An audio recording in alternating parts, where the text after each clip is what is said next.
السلام علیکم ورحمۃ اللہ وبرکاتہ۔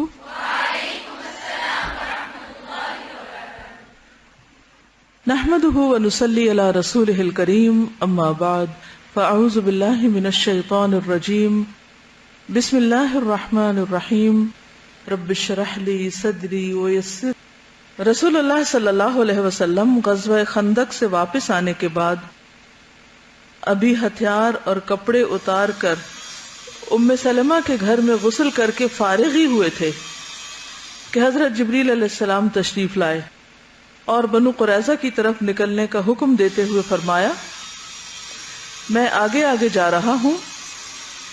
کس نے کہا؟ جبرائیل علیہ السلام نے۔ میں آگے آگے جا رہا ہوں، ان کے قلعوں میں زلزلہ برپا کروں گا اور ان کے دلوں میں رعب ڈالوں گا۔ وہ یہ کہہ کر فرشتوں کے جلوہ میں روانہ ہو گئے۔ اس حصے سے کیا بات سمجھ میں آتی؟ غزوہ احد کے بعد ابھی مسلمان چین سے بیٹھے نہ تھے کہ نبی صلی اللہ علیہ وسلم نے انہیں حمراء الاسد کی طرف نکلنے کے لیے یا مشرکین کا پیچھا کرنے کے لیے دوبارہ کال دے دی۔ یہاں بھی اتنے دنوں کے محاصرے کے بعد ابھی ہتھیار اتارے ہی تھے، ابھی آرام کیا نہیں کہ دوبارہ نکلنے کا حکم مل گیا۔ ایسی کسی بھی سچویشن میں اپنے آپ کو رکھ کے دیکھیے کہ ابھی ہم نے ایک کام ختم کیا ہی ہے کہ ایک دوسرا کام آ گیا، تو ہمارا ری ایکشن کیا ہوگا؟ مثلاً آپ ایک لمبے سفر کے بعد آئے ہیں، جنگ کر کے نہیں، ویسے ہی صرف سفر کر کے۔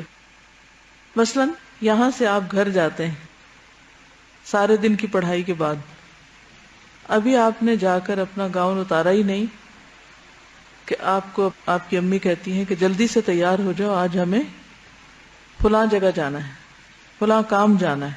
آپ کا ری ایکشن کیا ہوگا؟ فوراً کہیں گے کیا مصیبت ہے، ہماری ہمت نہیں ہے، آپ جائیں، ہم نہیں جا سکتے، ہمیں کوئی شوق نہیں ہے جانے کا، ویسے بھی قرآن پڑھ کر میرا کسی سے ملنے کو دل ہی نہیں چاہتا۔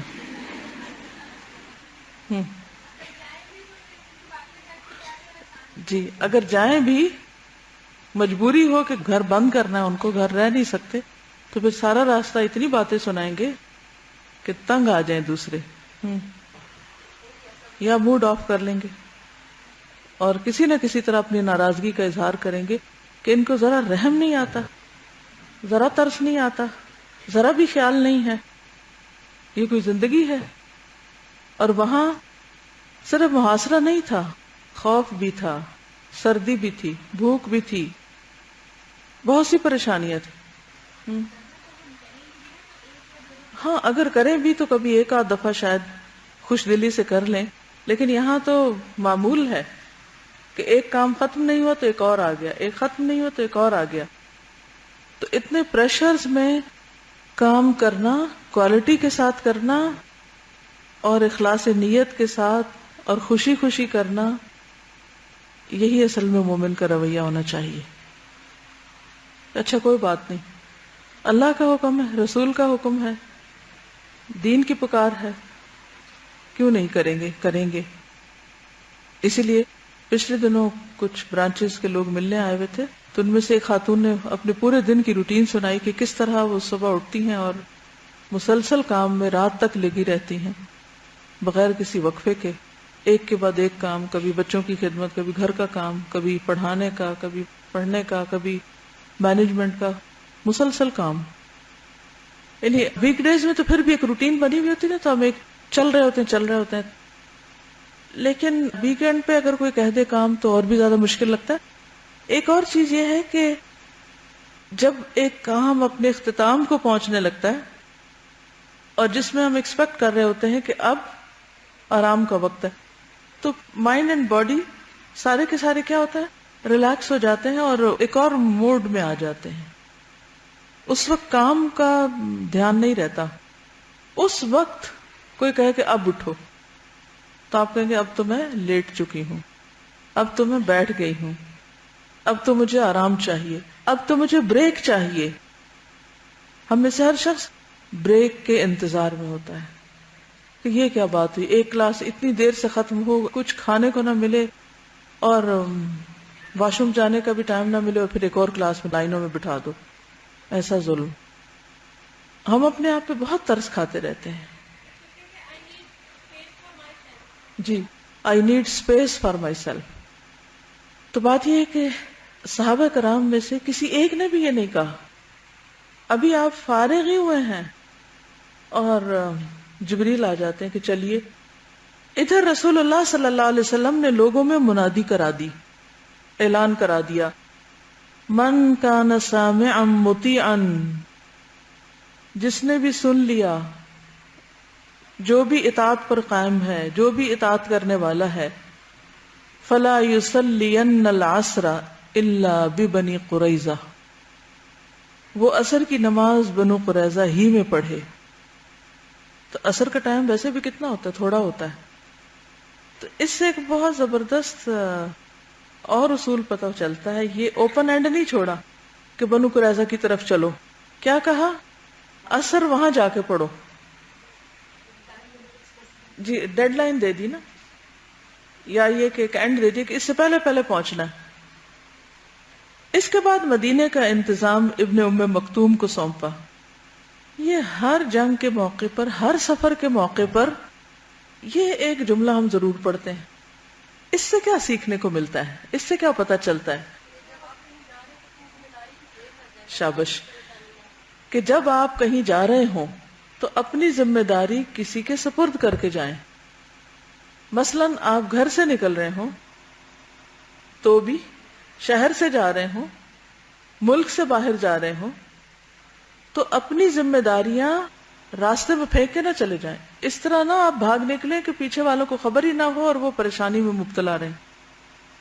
اس سے بھی پتہ چلتا ہے کہ ہر شخص کا ایک ایسا اسٹرانگ نائب ہونا چاہیے کہ جو اس کی غیر موجودگی میں اس کے کاموں کو اپنی ذمہ داری سمجھ کے لے لے. کیونکہ دین کا کام جب ہم اس کو اپنی ذمہ داری میں لیتے ہیں تو اس کا حق ادا کرنا اس سے بھی زیادہ ضروری ہوتا ہے جتنا ہم اپنے ذاتی کاموں کو کرتے ہیں. جو بھی کسی چیز کا امیر بنایا جائے, ذمہ دار بنایا جائے, اور جہاں تک امیر بننے کا تعلق ہے تو حضور صلی اللہ علیہ وسلم فرمایا کلکم راعٍ وکلکم مسئول عن رعیتہ. ہر شخص کسی نہ کسی چیز کا نگران ہے. کوئی بھی یہ نہیں کہہ سکتا کہ فلاں نگران ہے اور اس کو اس حکم پر عمل کرنا چاہیے اور یہ مجھ سے تعلق نہیں رکھتا. کلکم راعٍ, ہر شخص کے دائرہ کار میں کوئی نہ کوئی جو ذمہ داری آتی. ایون اگر آپ کے اوپر کسی وقت ایک چائے پکانے کی ذمہ داری ہے نا گھر میں, مثلاً گھر میں جب ہم چھوٹے تھے تو ہماری امی نے ہم میں ہر ایک کام بانٹے ہوئے تھے, سب کی ڈیوٹیز لگی ہوئی تھی.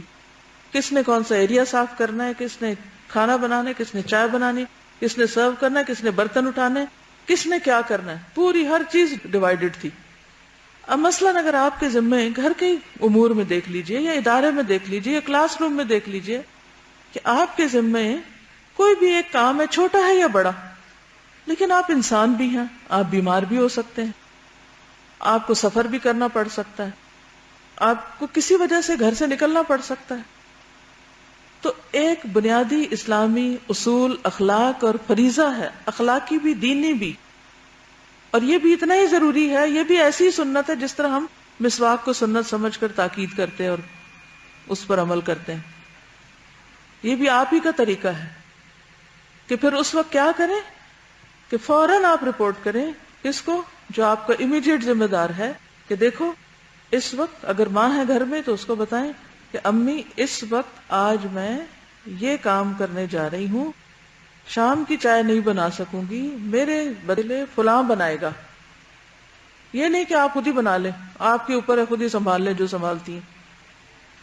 نہیں, آپ اپنی ذمہ داری کسی کو ہینڈ اوور کریں کہ میں نہیں ہوں, میرا کام یہ شخص کرے گا. اس کے بغیر چھٹی کا کوئی کانسیپٹ نہیں اسلام میں, کہ جب جی چاہا غائب ہو گئے, جو جی چاہا کیا, جو جی چاہا چھوڑ دیا. ذمہ داری ذمہ داری ہوتی, چاہے اس کو کرنے والا کوئی نابینا ہی کیوں نہ ہو, چاہے کسی نابینا ہی کے سپرد کرنا پڑے, لیکن کاموں کو رستے میں چھوڑنا جرم ہے. چاہے گھر کے ہوں, چاہے کہیں آپ جاب کر رہے ہیں یا کوئی دین کی خدمت انجام دے رہے ہیں. یہ نہیں لوگوں کو بلا لیا کہ جی آئیں درس پر اور خود غائب ہو گئے. کیا ہوا جی, وہ آج یہ بہانہ وہ بہانہ. اگر نہیں جا سکتے، خود نہیں کر سکتے، تو آپ کسی اور کو کہیں کہ آپ کریں ہماری جگہ. یہ بھی عہد کی پابندی. جی بالکل. یہ کہتے ہیں کہ عام طور پر جب پری پلانڈ کوئی ویکیشن ہوتی ہے یا کوئی کام ہوتا ہے تو پھر بھی ہم کسی نہ کسی کو بتا دیتے ہیں، لیکن اگر کوئی ایمرجنسی ہو جائے، کوئی فوت ہو جائے، کچھ ہو جائے، تو اس وقت ہم ذمہ داری نہیں سمجھتے. اس وقت کہتے ہیں کہ وہ فوت ہو گیا، اب بھی بتائیں. یہاں پر آپ دیکھیے کہ حضور صلی اللہ علیہ وسلم کو ایمرجنسی میں حکم ملا ہے اور آپ کو فوراً نکلنا پڑ رہا ہے، اور صحابہ کو بھی کہا جا رہا ہے کہ فوراً فوراً چلیں، دیر نہیں کرنی اس کام میں. تو آپ سب سے پہلے ذمہ داری دیتے ہیں کہ فلاں اس جگہ پر کام کرے. جی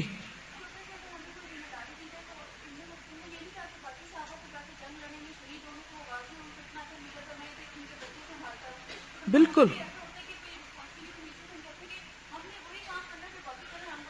شابش. بعض اوقات یہ بھی ہوتا ہے کہ جس کو ذمہ داری دی جاتی ہے وہ مائنڈ کرتا ہے اور وہ قبول نہیں کرنا چاہتا. وہ کہتے ہیں اچھا آپ تو سیر کرنے نکل رہے ہیں، آپ تو اچھا اچھا کام کر رہے ہیں، اور ہمیں آپ مثلا بچے سنبھالنے کا کام دے رہے ہیں اور ہم پیچھے رہیں.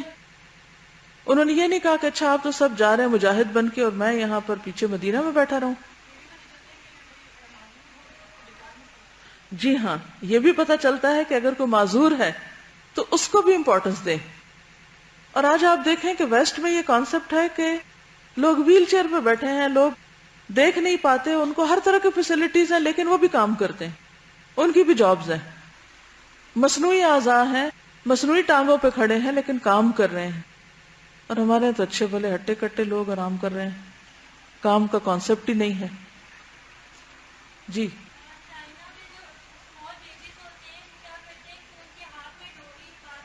ہوں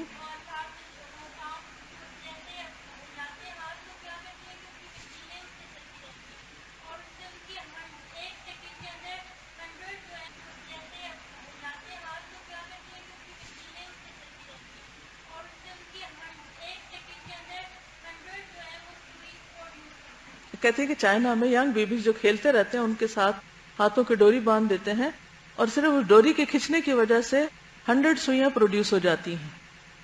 کہ وہ کسی مشین کے ساتھ لگا دیتے ہوں گے، وہ کھیل رہے ہیں، ہاتھ پاؤں مار رہے ہیں اور ساتھ کام کر رہے ہیں. یہ اللہ نے عقل دی ہے نا انسان کو، ہر قسم کی اپرچونٹی، چھوٹے سے چھوٹے موقع سے بھی فائدہ اٹھانا. یہ تو دنیا کے فائدے اٹھاتے ہیں اور ہمارے نزدیک تو آخرت کا فائدہ ہے. پھر ہم کیسے بھول جاتے ہیں کہ اگر اور کچھ بھی نہیں کر پا رہے تو ذکر تو کرنا نہ بھولیں. میں سوچوں میں غلطاں تو نہ پڑے رہیں. جی ہاں، اس سے ایک بہت اچھی بات یہ ہے کہ دوسروں کو بھی کام کرنے کا موقع ملتا ہے.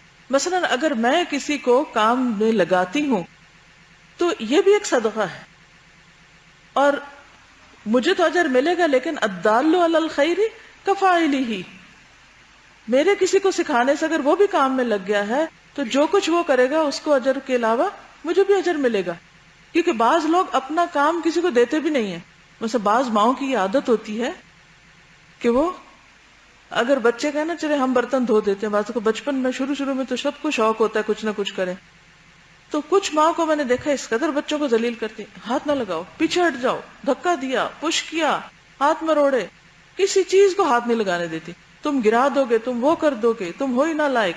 سارا دن منفی کلمات ان کے منہ سے نکلتے رہتے ہیں، کام ہی نہیں کرنے دیتے بچوں کو، صرف اس ڈر سے کہ یہ غلطی کریں گے. یا دوسرا ڈر کیا ہو سکتا ہے کہ اگر یہ کرنے لگ گئے تو پھر میری اس گھر میں ویلیو کم ہو جائے گی. جی، یا اس پرفیکشن کا نہیں کریں گے. ایک سچویشن ہے کہ پرفیکٹ کام ہو، اور ایک یہ ہے کہ کچھ بھی نہ ہو، اور ایک یہ ہے کہ ہو لیکن اس طرح کا نہ بھی ہو. تو یہ سیکھتے سیکھتے اس پرفیکشن سے ہو سکتا اس سے بھی اوپر نکل جائے یا نہیں. جب کسی کو موقع دیں گے تو کوئی کام کرے گا نا، تبھی تو اس کو آئے گا کرنا. دیکھیے کہ مثلا اینٹس ہیں، مکھیاں ہیں شہد کی، باقی ان سب میں آپ دیکھیں ڈیلیگیشن آف ورک اس طرح ہے، اور اللہ نے ہر ایک کو اسی سائز کا، اس طریقے کا بنایا ہے جو کام انہوں نے کرنے، کیونکہ ہر بندہ جو ہے ہر کام نہیں کر سکتا. تو اللہ تعالیٰ نے جس کام کے لیے مجھے پیدا کیا ہے وہ دوسرے کو نہیں کیا، اور جو کام دوسرا کر رہا ہو سکتا ہے وہ میں نہ کر سکوں. تو اس لیے انما الاعمال بالنیات، اجر نیت کے مطابق ملے گا کہ آپ نے کسی کام کو کتنی اہمیت دے کے اور کتنے اچھے طریقے سے اور اپنے رب کے لیے خالص ہو کے کیا. آپ دیکھیے کہ صحابہ کرام میں سے جو لوگ لڑنے کے قابل تھے، جو کام کرنے کے قابل تھے، تو ان کو اس کام کے لیے بھیج دیا جاتا تھا. جو اس طرح کی ڈیوٹی نہیں دے سکتے تھے ان کو پیچھے کا کام سپرد کر دیا جاتا تھا ان کی صلاحیت کے مطابق، جیسے ابن ام مکتوم. اسی طرح خواتین جو تھیں ان کی اکثریت میدان جنگ میں نہیں گئی.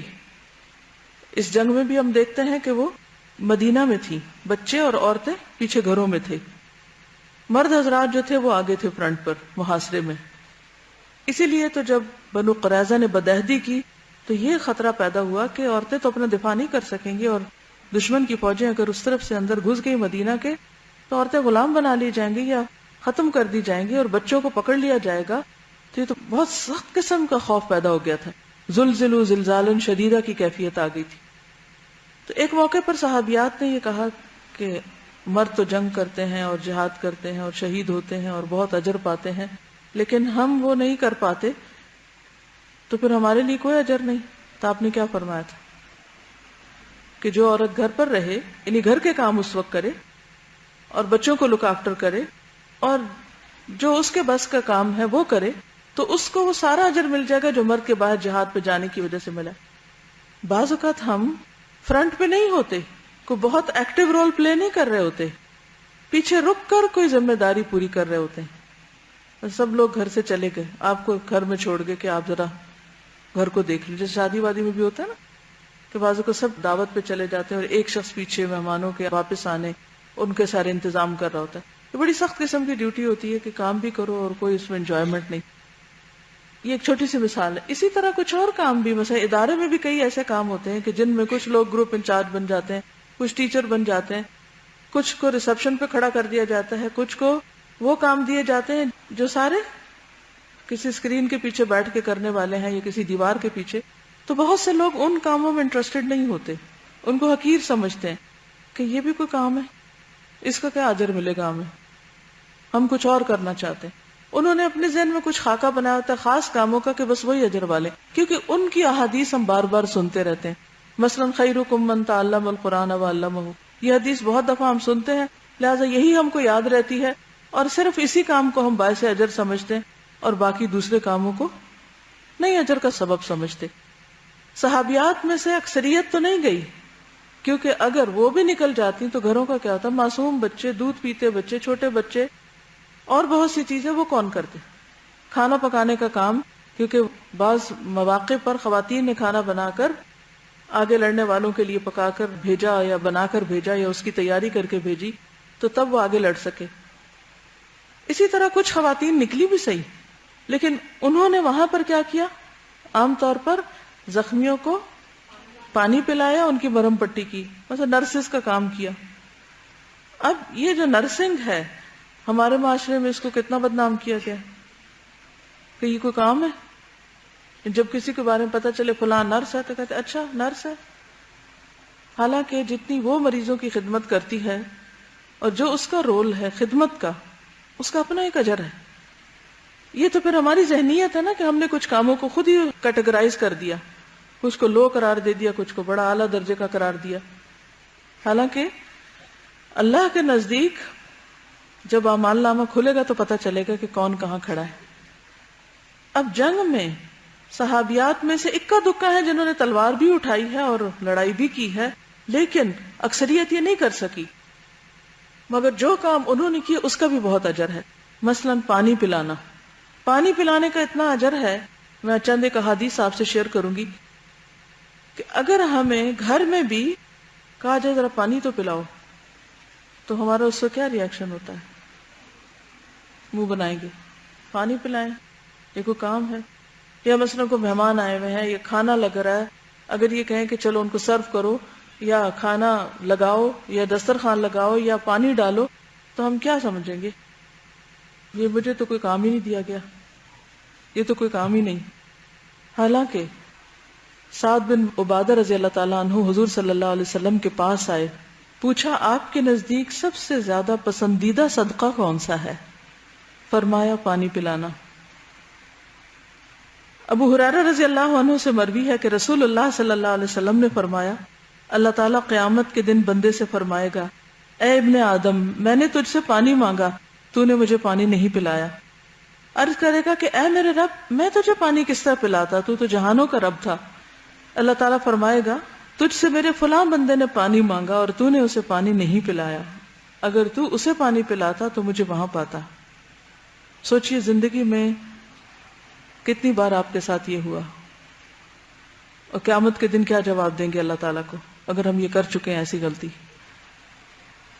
اس کے برعکس پانی پلانے والی وہ عورت جو بالکل بھی نیک نہیں تھی اور بہت سے گناہوں میں ملوث تھی, اس عمل کی وجہ سے اس کو بخش دیا گیا کہ وہ کنویں میں اتری, پانی پیا, اور جب واپس اوپر چڑھی تو پتہ چلا کہ اوہ ایک کتا تھا وہ ہانپ رہا تھا. اس نے کہا اب اس کو کیسے پانی پلاؤں, خود تو ہاتھوں سے پیا تھا. تو اس نے اپنا موزہ اتارا اور اس میں پانی بھر کے دوبارہ لے گیا اور اس کو پلایا. اس عمل کی وجہ سے اللہ نے اس کو بخش دیا. یہ صحیح بخاری کی روایت ہے. ہمیں کیا معلوم کہ کس عمل کی وجہ سے اللہ تعالیٰ کب بخش دیں. اور یہ کہ جانور کو پانی پلانے کا اجر ہے اور کتے کو پانی پلانے پہ اجر ہے. اسی طرح ایک اور حدیث میں آتا ہے نبی صلی اللہ علیہ وسلم نے فرمایا جس نے کوئی کنواں کھدوایا یا پھر جو بھی پیاسا جاندار اس میں سے پانی پیے گا, خواہ وہ جن ہو یا انس یا کوئی پرندہ ہو, تو قیامت کے دن تک اللہ تعالیٰ اس بندے کو اجر دیتا رہے گا.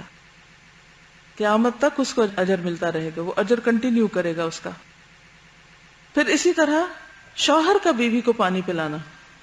بیوی تو پلاتی رہتی ہے اور وہ بھی ڈیوٹی سمجھ کے پلاتی ہے, اس میں کوئی روح نہیں ہوتی بعض اوقات. یا یہ کہ اس کا اہتمام کرنا. نبی صلی اللہ علیہ وسلم نے فرمایا جب آدمی اپنی بیوی کو پانی پلاتا ہے تو اسے اجر دیا جاتا ہے. صحابی کہتے ہیں کہ یہ حدیث سن کر میں اٹھا اور اپنی بیوی کو جا کے پانی پلایا, فوراً عمل کیا. ہم پڑھ بھی لیتے ہیں, سن بھی لیتے ہیں, لیکن عمل نہیں ہوتا ہم سے.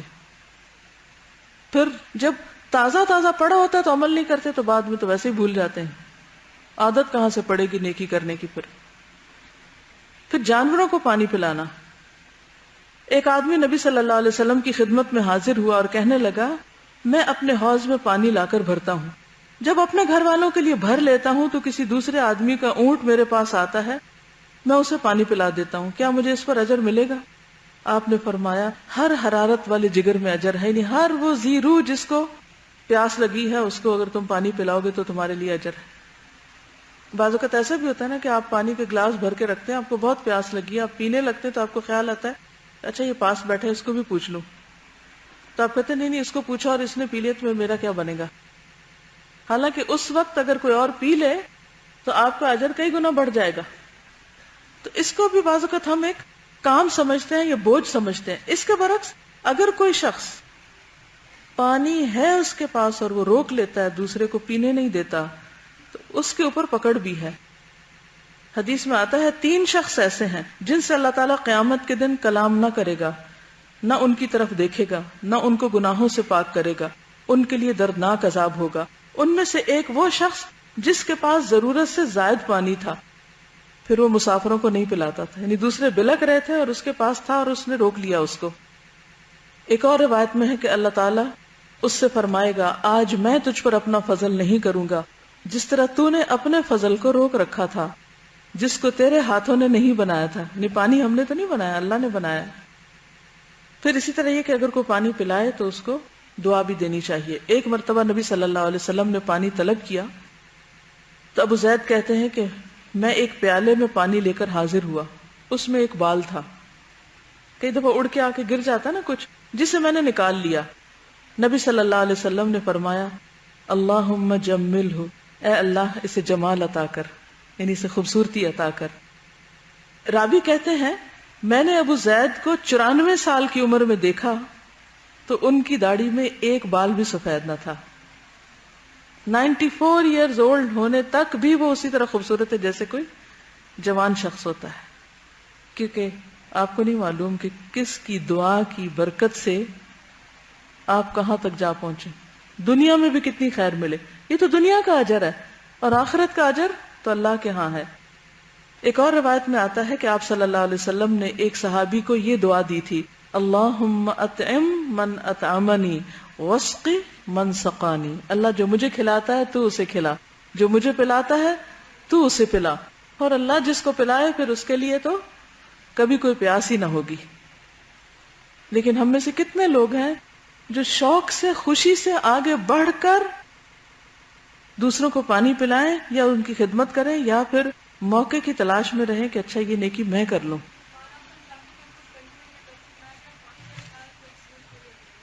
بالکل، جب بھی کوئی مہمان آئے تو اور کچھ نہیں تو ایک گلاس سادہ پانی آپ بھر کے اس کے آگے رکھ دیجئے۔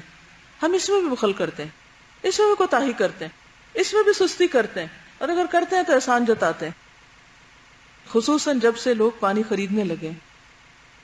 پہلے تو سب نلکے کا ہی پی لیتے تھے۔ جی،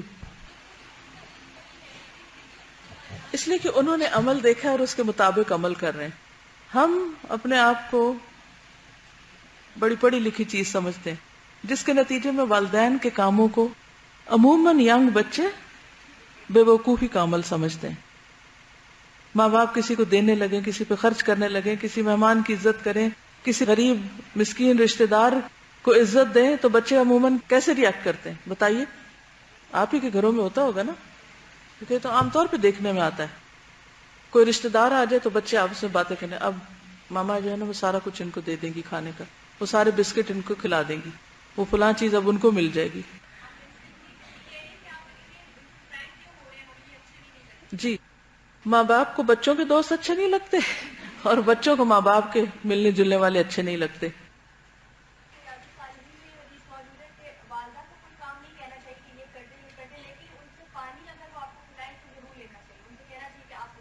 جی، کیونکہ اس لیے ان کے لیے بہت اجر کا باعث ہوگا نا، ٹھیک ہے نا۔ اسی طرح اگر کوئی دودھ آفر کرتا ہے، وہ پینے کی چیز ہے نا، تو اس کا انکار نہیں کرنا چاہیے۔ اگر آپ کا نہیں دل چاہ رہا یا آپ نہیں پیتے تو آپ لے کے رکھ لیں۔ مثلا بعض اوقات ایسا ہوتا ہے نا کہ آپ کسی کے گھر جاتے ہیں اور وہ آپ کو ایسا کوئی ڈرنک بنا دیتے ہیں جو آپ کو ڈاکٹر نے منع کیا ہوتا ہے، آپ شوگر پیشنٹ ہے اور وہ خوب چینی ملا کے کچھ بنایا ہوا ہے اور آپ کو نہیں پینا، تو آپ کیا کریں اس وقت؟ ان کا اجر نہ مارنے دیں، ان کو لے لیں گلاس اور لے کے رکھ دیں۔ اگر پوچھے آپ پی نہیں رہے، جیسے ابراہیم علیہ السلام کے مہمانوں نے نہیں کھایا تھا تو انہیں تھوڑی فکر پڑی، تو اسی طرح کوئی بات نہیں، اسے بتا سکتے ہیں کہ مجھے منع ہے، تو انکار نہ کریں۔ کیوں؟ اس کو اجر لینے دیں، اس کے ہاتھ سے لے لیں ایک دفعہ۔ جی گڈ، وہ کہہ رہی ہیں کہ میں اب جاؤں گی تو نیچے سے پانی لے کر جاؤں گی، ڈرائیور باہر کھڑا ہوتا ہے اور وہ اتنی گرمی ہوتی ہے، مجھے پیاس لگی، تو عام طور پہ ہم ایسے ہی کرتے ہیں نا، خود اپنے لیے بوتلیں رکھ لیتے ہیں، راستہ پر پیتے رہتے ہیں اور ڈرائیور کو کوئی نہیں پوچھتا۔ ان کے لیے گاڑی میں کہیں نہ کہیں گھر سے انتظام کر کے چلیں، کچھ نہ کچھ ان کو پتا ہو کہ انہوں نے کیا کرنا ہے۔ تو یہ چھوٹی چھوٹی انسانی ضروریات ہیں جن کا پورا کرنا انسان کے لیے بعض اوقات بڑے بڑے عملوں پہ بھی بھاری ہوتا ہے، کیونکہ ان کو ہم چھوٹا سمجھ کے کرتے ہیں تو اس پہ کوئی فخر بھی نہیں ہوتا۔ ایسے ہی ہوتا ہے نا، اب پانی پلایا تو کوئی کہے گا کہ میں نے بڑا کارنامہ کیا، پانی پلا کے کوئی غرور وغیرہ بھی نہیں آئے گا، تو اس کو چھوٹا ہی عمل سمجھ کے کریں گے۔ تو جس عمل کے اوپر غرور نہ آئے، جس میں نیت خراب نہ ہو اور دوسرے کی ضرورت پوری کر دے وہ عمل، اس پر کتنا بڑا اجر ملے گا۔ تو اصل مقصد یہاں یہ سب کوٹ کرنے کا کیا تھا کہ ذمہ داریوں کو نبھائیں، چھوٹا کام بھی ملے تو اس کو چھوٹا نہ سمجھیں اور اس کو خوشی سے کریں۔ اور خصوصاً خواتین کے حوالے سے میں نے یہ بات کی کیونکہ ہم گھر کے کاموں کو بہت چھوٹا سمجھتے ہیں، حقیر سمجھتے ہیں، اور اگر ہمیں کرنا پڑ جائے تو ہم رونے لگتے ہیں کہ اس پر تو کوئی اجر ہی کوئی نہیں ہے، اجر تو سارا وہ لے گئے ہیں جو درس دے رہے ہیں بیٹھ کے، اور پانی پلانے سے کیا مل جائے گا۔ لیکن اصل تو ہے انما الاعمال بالنیات، کہ کون کس نیت اور کس وجہ سے کچھ کر رہا ہے۔ جی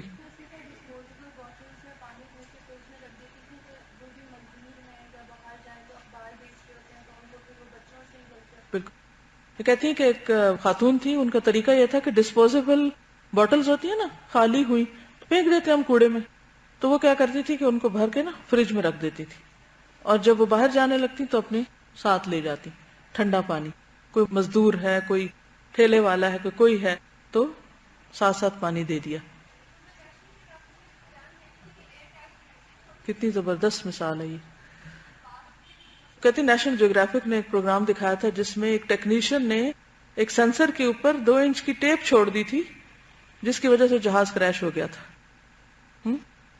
یعنی ذمہ داری پوری نہیں کی، کام آخر تک نہیں کیا، غفلت برتی اور نقصان کیا ہوا. اسی طرح ہم دوسرے کاموں میں بھی اپنی ذمہ داریوں میں جب غفلت برتتے ہیں تو بعض اوقات چھوٹی سی غفلت بہت بڑا نقصان، بہت دور تک کا نقصان کر دیتی ہے.